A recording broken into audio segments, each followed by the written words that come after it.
Oh, no, no, no.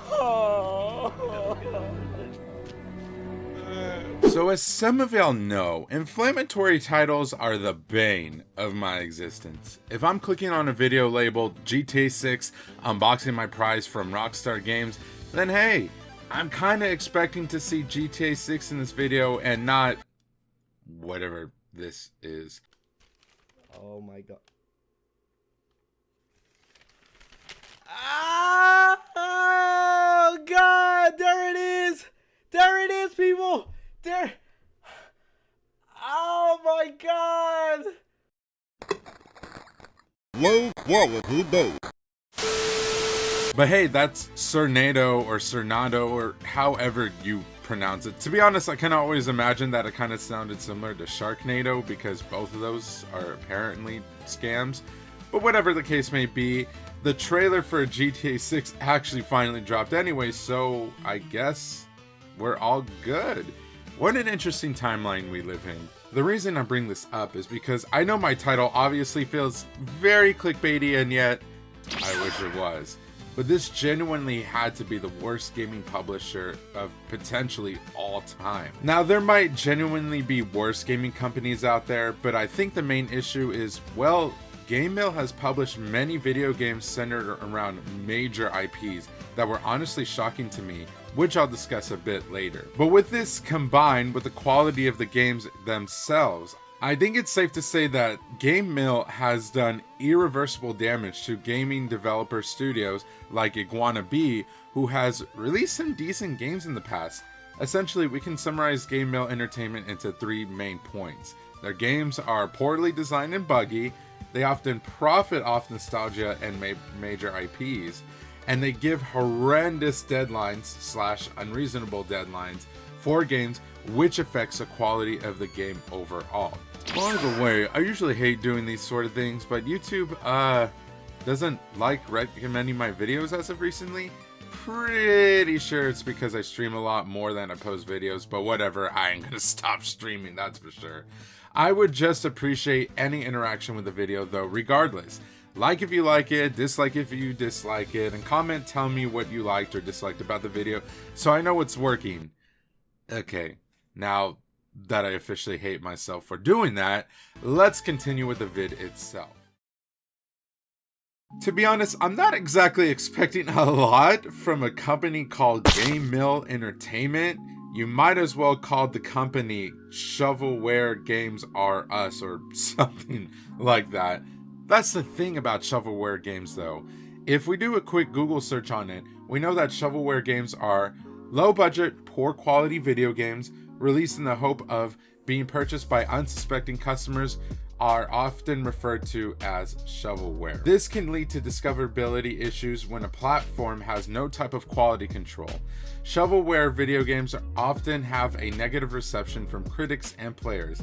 Yeah, I think that fits GameMill's ideals down to a T, whether they want to admit it or not. I can sit here and talk to y'all about how buggy, glitchy, stiff, and just overall bad quality their games are until I'm blue in the face. But I think it might be a good idea to show y'all a quick little montage of the wonderful world of GameMill's amazing, spectacular, wonderful gameplay.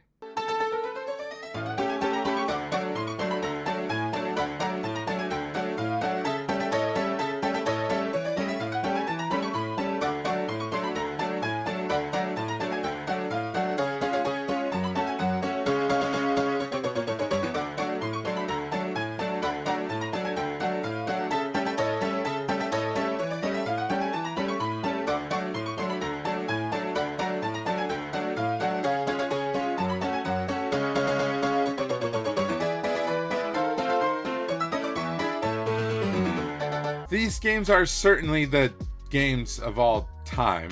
There should be an award for consistently making games this bad for many years at this point. See, usually I'm not this harsh. I will play many games even past their flaws.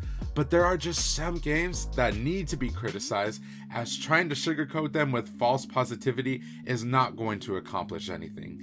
I think the biggest reason why I'm so salty about this especially, and to tie in with my next point, is the potential that these games could have had considering the major IPs that GameMill Entertainment has taken on.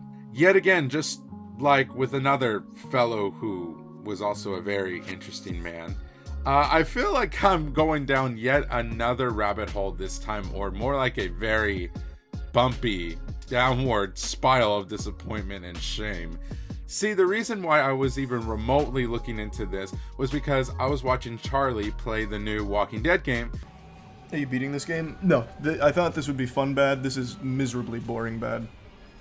That released last year, and I essentially started to do a little more sleuthing once I found out that this company also had a hand in Skull Island: Rise of Kong.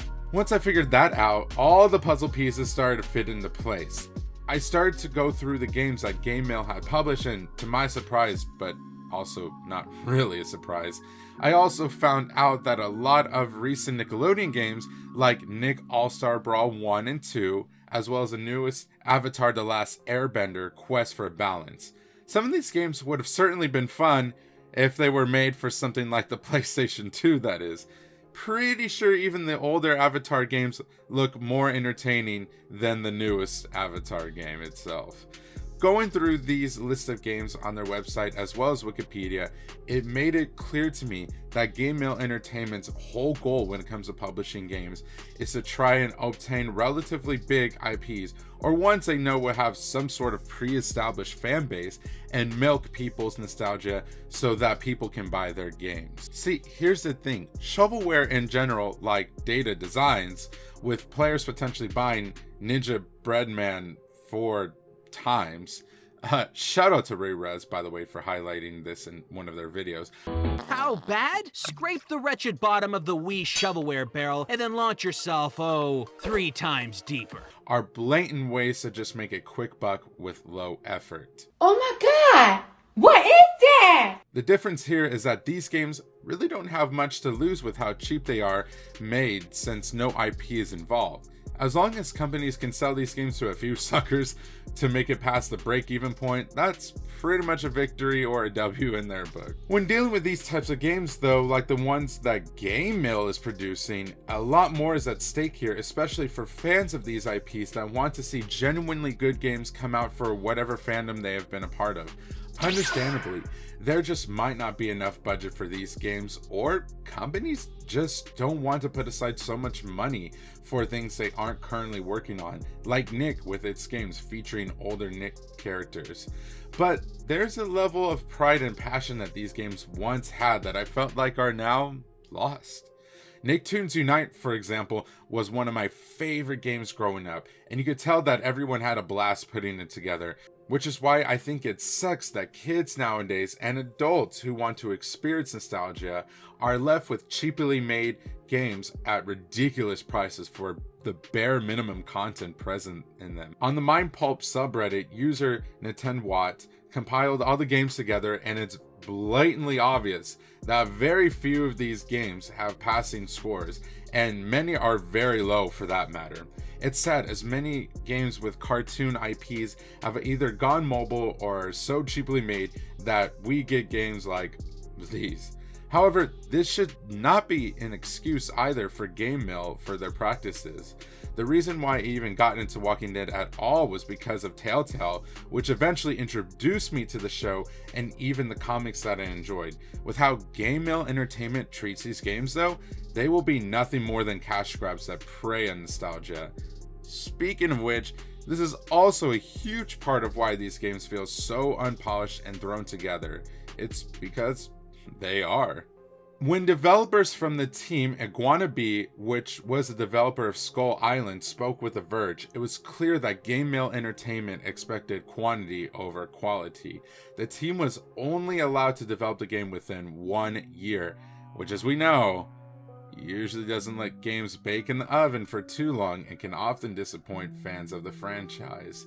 Another ex-developer of IguanaBee commented that it was very common for us not to be provided with all the information about the project, which this person did not work on Skull Island specifically, but other GameMill published games at IguanaBee, and wish to remain anonymous to protect future employment opportunities, which was quite frustrating when working because we had to improvise with the limited information we had on hand. Not only that, but the team only had roughly 2 to 20 people working on the game at one time, which is a monumental challenge and nearly impossible for a genuinely good game to come out under those working conditions. The sad thing is that it can affect the reputation of these developers in the long run too, as IguanaBee was once praised for games like Lies in the Multiverse, which even won an award. But with something like this under the belt, it brings it to question the quality of the developers. Unsurprisingly though, GameMill has developed a seemingly lifetime partner with Nick, as Tim Flattery, partner at GameMill, states in an interview with IGM that Nickelodeon is a great partner for gaming, which sadly probably means we won't ever really get a good quality Nick game until they decide to break this off with GameMill. I love the fact that when he was asked how important it is to get the look and feel of the IP they are making a game of, he states that the feedback we consistently get from people buying the game is overwhelmingly positive. And what gave you the confidence? Delusion. Which, I'm not too sure which feedback you're looking at, Mr. Tim, but I can definitely tell you a lot of that feedback is not, in fact, overwhelmingly positive. When looking back at this, it almost makes me sad to know the wasted potential of these games and how money hungry the studio is. The fact that you basically had to repurchase a whole other game, All-Star Brawl 2, because the first one did abysmal is kind of insane. This is probably their best game they've published, but the fact that you can still purchase the first game, which is dead by now, seems very predatory to me, that some unsuspecting person might come by it and buy it and potentially never know there's a second one out. But it especially sucks for some purchasers who purchased the first game at launch or a long time ago, since they probably can't refund the first one since the window for refunds becomes limited by then. Not to mention that concepts such as picking your own choices in the actual Walking Dead universe that is based off the original comics and show was very interesting, and I was so tempted to buy it. But even I, a genuine Walking Dead fan, couldn't bring myself to buy it. Least to say with how GameMill treats its developers, games, and fans of the IPs they scoop up, it's disappointing for pretty much everyone here except for GameMill that can make a few quick bucks off of hardcore fans and unsuspecting people who might be interested. For these reasons, I believe this is why GameMill Entertainment is the worst gaming publisher to date, and unfortunately, I don't see them slowing down, as they probably will continue to make cheap games for IPs that deserve better treatment. Oh well, at least we'll have something to laugh at every year, since they seem very persistent in releasing these games every year, so I guess that's something, sure. Hi y'all, I hope y'all enjoyed this video, as I certainly enjoyed making it, but I didn't exactly enjoy going through these games themselves.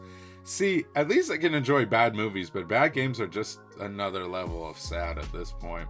Regardless, I hope y'all have a great day, great night, whenever y'all are watching. God bless and all the good stuff, and I will see all of y'all in the next video or stream.